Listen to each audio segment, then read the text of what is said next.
मान्यवर, आज हम बौद्ध धर्म एवं अन्य धर्मों में आधारभूत अंतर क्या है, इस पर संक्षिप्त चर्चा करेंगे।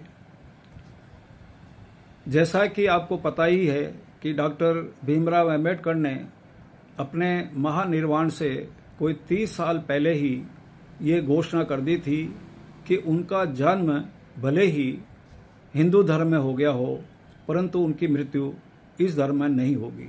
इसलिए उन्होंने विभिन्न धर्मों का अध्ययन करना आरंभ कर दिया और इसी बीच उन्होंने कुछ ग्रंथ भी लिखे।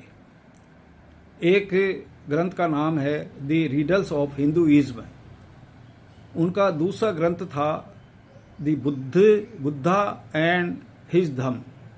इस बुद्धा एंड हिज धर्म में उन्होंने कुछ धर्मों का तुलनात्मक अध्ययन किया, जिसमें सबसे पहले ईसाई धर्म की बात लेते हैं। तो ईसाई धर्म में ईसा मसीह अपने आप को खुदा का बेटा बताते थे और पैगंबर होने का दावा करते थे।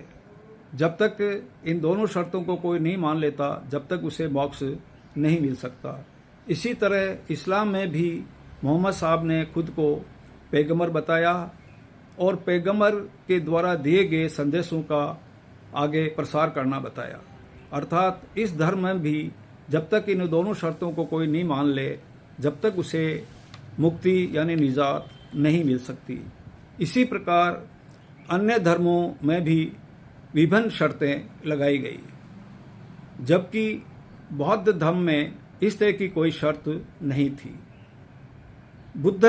तथागत बुद्ध ने अपने आप को कभी भगवान नहीं माना, ना मुक्तिदाता ही माना, केवल मार्गदाता जरूर माना।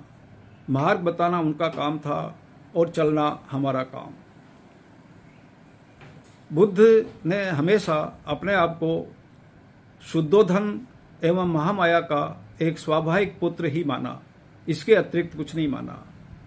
अर्थात उनका धर्म इतना सरल था कि उसका प्रचार प्रसार काफी तेजी से हुआ और ये एशिया के बाहर भी चला गया।